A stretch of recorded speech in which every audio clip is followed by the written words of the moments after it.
nalaman, hindi ko kami naman kaysa na po hindi kami nalaman.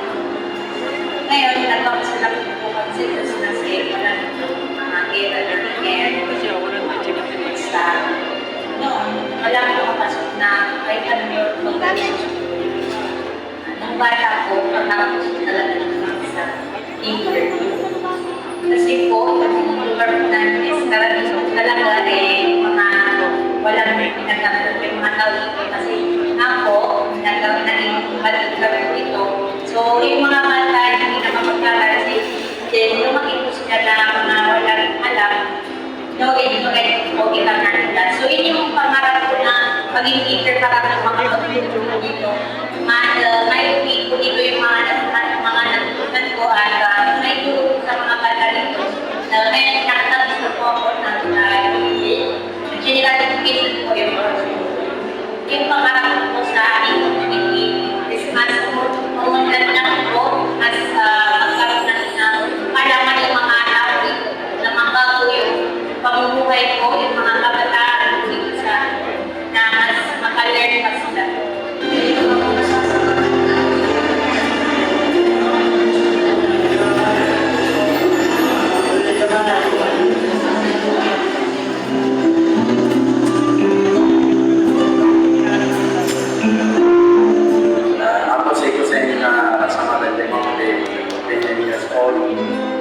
Asal dari sekitar yang berarti bagaimana sangat dihasilkan populasi.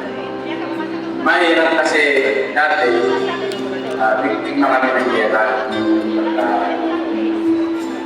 ay at saka konti kasi nandiyan yung ilang taon kurang nagbabakong sa Marawi. Tapos balik na naman dito ang nahanap namin yung mga panalis natin. Kasi noong araw, wala nang makain eh. Kaya nga yung tatay ko, mayroon siyang bigas na sa buwan. Ito na isang mga 2 kilo lang siguro lang. Sabi niya, anak na tatay sa gilingan. Pagdating ko, tinignan ko yung tatay niya. Kung hindi man doon, ginamat na. Araw ng mga nabataan. Mahirap kasi hindi kayo makapunta dito dahil sa ulo. Nagsasacrifice po kami para puntahan dito. Minsan, parang nag-uwis buhay kami para lang maano yung mga pamanaman. Nung bata pa kami, kaya nakagos lahat po kami mga bata. Hindi kami nakapag-aral. Dahil sa hirap ng buhay dito, at po kami dito. Malaki itong pinagkakuta dahil nung ako kami, hindi kami makakapunta o hindi kami makakapunta sa mga ibang lugar dahil bumuling kami ng kaya sa ngayon, kahit na kami pumunta okay kasi wala na nagpapasalamat kami sa gobyerno na nawala na yung kagulan sa buti nga nandito ang dumating ang PCTV at saka yung lahat ng tumulong sa amin hindi na luwag-luwagan na ako yung pamamahay. Ang talagang pangarap ko noon na sana mawala yung paguluhan sa lugar natin. Kasi kahit na anong plano sa buhay, kung nagkakagulo ang bayan mo, hindi mo magagawa ang mga pagbabago tulad yung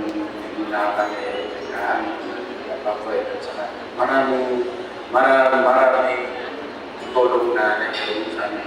Kagaya nito, itong mga galing sa BPA, project, at saka kahit anong gawin natin dito sa lugar namin, wala nagagawa natin. Malaking tulong talaga ang PCTV sa pagtulong sa amin. Yung parang na-organize yung namin kasi hindi tulad yung araw na yung cooperative namin parang walang direction. Tinulungan kami ng PCTV parang nagkaroon ng direction kung paano namin palalaman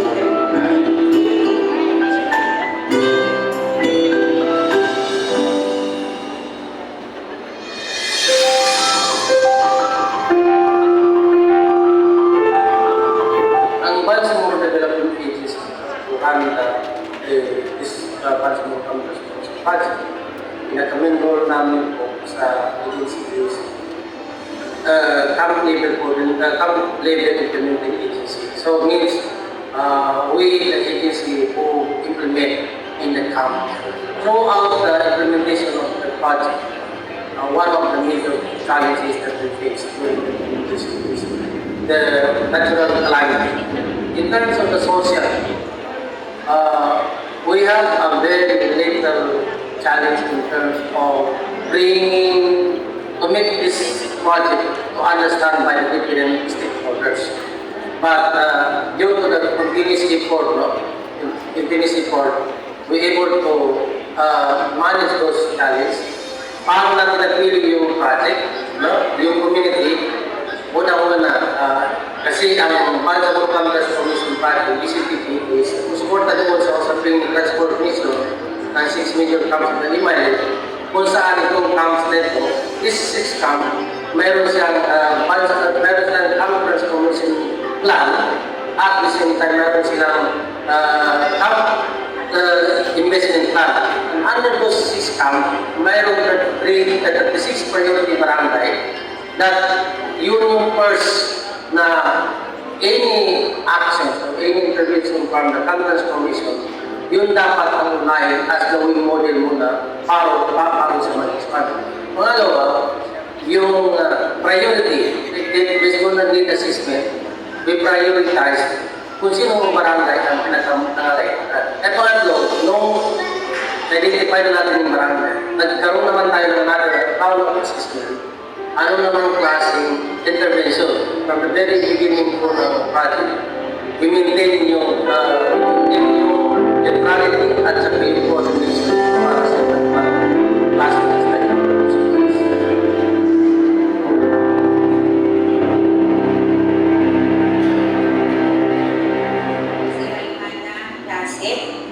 nakatira sa barangay Makaan, Baloy, Lanao del Norte. Ang position ko dito sa association namin is one of the board of directors of Makaan Women's and Likeness Association. Well, actually sa Cagayan de Oro nagtapos from Elementary College. Then after naman pagkatapos ko is umuwi na kami dito sa probinsya. Kasi siguro ikaw kanina, kahit saan ko pagpalipad na lugar, hahanapin mo pa rin talaga kung saan ka nakatira, kung ano yung utak mo talaga. Parang babalikan mo pa rin talaga kung ano dito talaga natinutunan is yung 2000 kay Erang at that time. Walang war yun sa Panamera. So yun, hindi ko makalimutan yun kasi at ay binumbahan yung place namin sa Bumaran na hindi dapat kami bumubaan kasi yung katabi namin ng barangay is sinagapan yung bumubaan. So as mama pa ako, kita-kita ko talaga yung mga kaya sa tabi namin binububaan ng mga bahay. So nung pagbalik namin dito is wala pa talaga picture, walang maraming kabahilan. Umanas itong lugar na to sa trauma. Malaki yung every time na may era, magsisialisin sila. Siguro, nag-stay ako dito.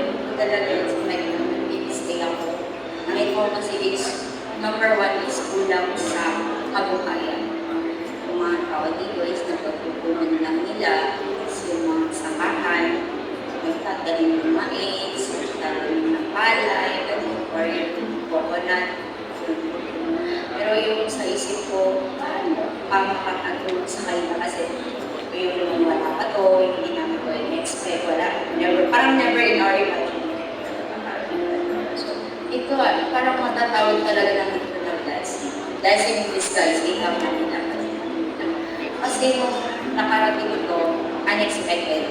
Sabi ko nga, parang it's real, our imagination, wala sa, parang never namin in-expect na magkakaroon ito. Pero alhamdulillah, ang laki ng naitulong kasi, di ba, sabi ko kanina, kulang sa pagkabuhayan. So, nung nagkaroon ng ganito, bawat isa sa amin is nagkaroon ng opportunity. Pero ang pinaka yung malilimutan ng mga laki talaga yung natutunan ng process.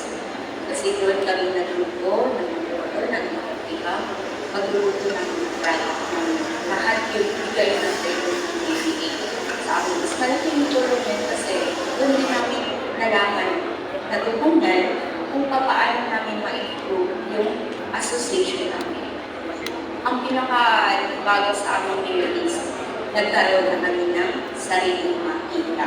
Kung wala itong project ng PCPA, kung hindi ko mag-ibigay sa amin, masasabi ko na yung situation, dumating ako dito before, siguro mag-i-stay pa rin.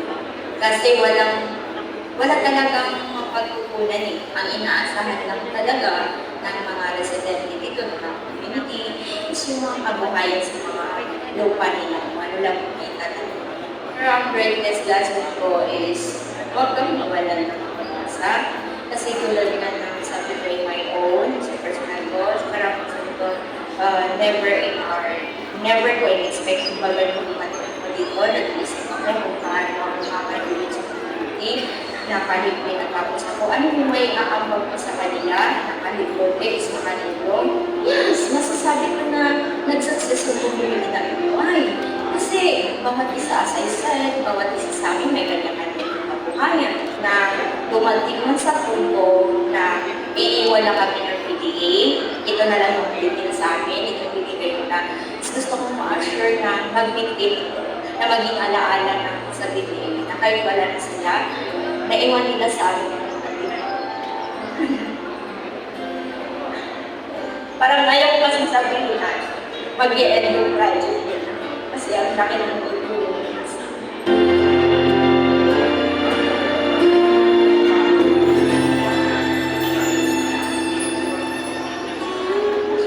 harapan, bukipat po sa kasalukuyan, kooperatif ng hubungan katigilan, kooperatif na barangay hubungan at tawar na Jumlataw.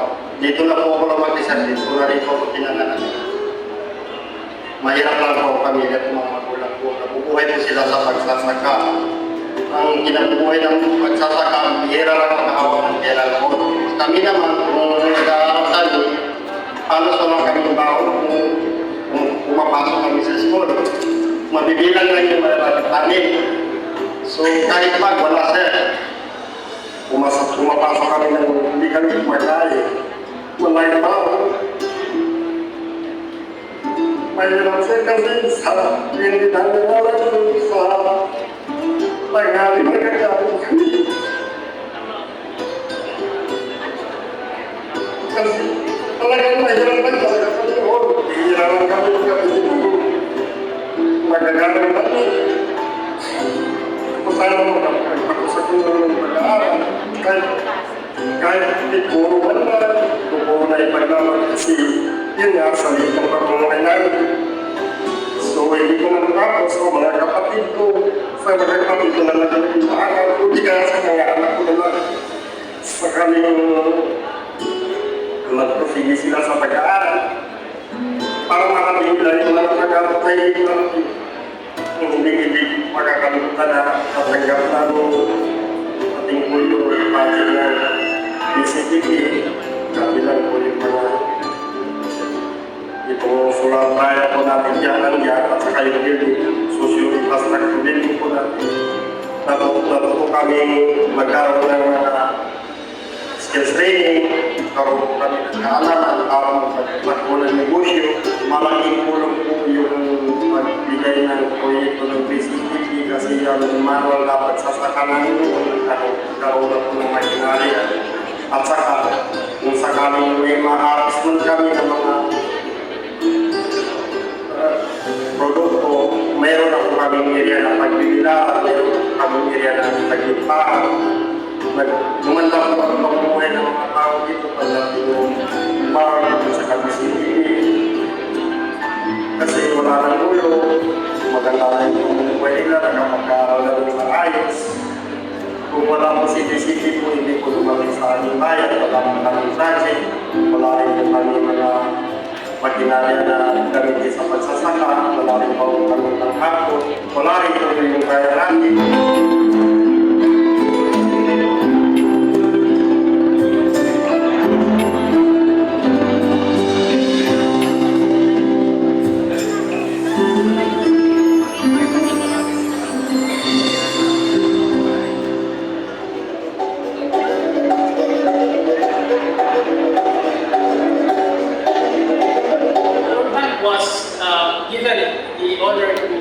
host or manage the Bangsamoro Normalization Trust Fund by the government of the Philippines and the Boris Liberation Front.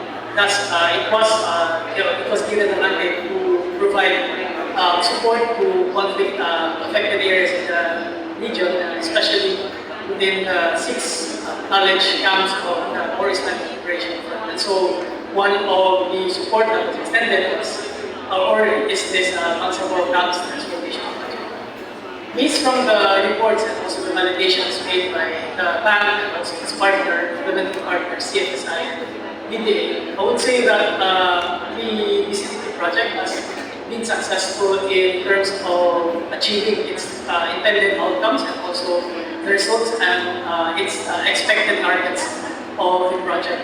We can see that all the community facilities and also other interventions on socioeconomic interventions provided were provided by the project.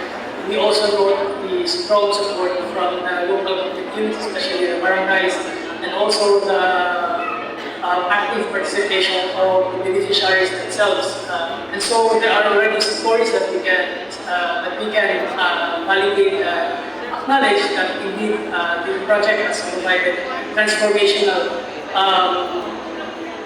aspects in terms of household incomes and also social inclusion and empowerment of the local communities. I would say that there are 3 challenges in the BCTP project that we have encountered or faced.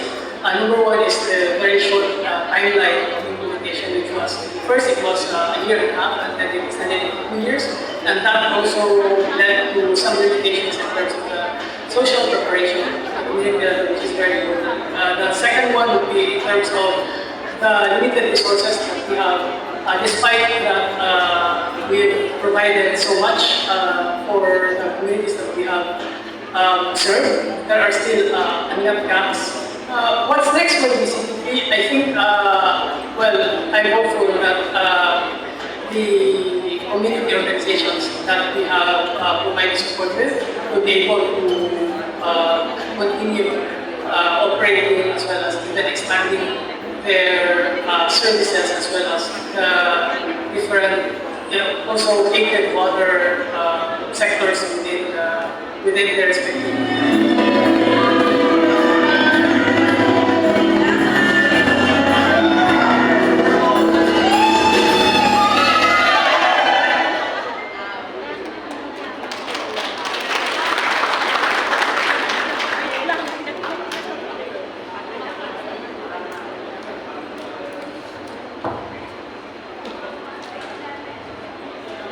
Hindi pa po yun ang kabuuan ng kwento ng Bangsamoro Camp Transformation Project. Alam niyo po yun, mga minamahal namin PO, kayo po ang witness, kasama-sama namin sa pag-implementa ng project. So, medyo emotional yung video, kaya let's take a bit of a break. At nais namin magbigay ng konting cultural presentation as a form of break this afternoon from Cotabato State University. Please help me welcome Sara Mindanao Dance Company.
Maraming salamat sa Mindanao Dance Company from Cotabato State University.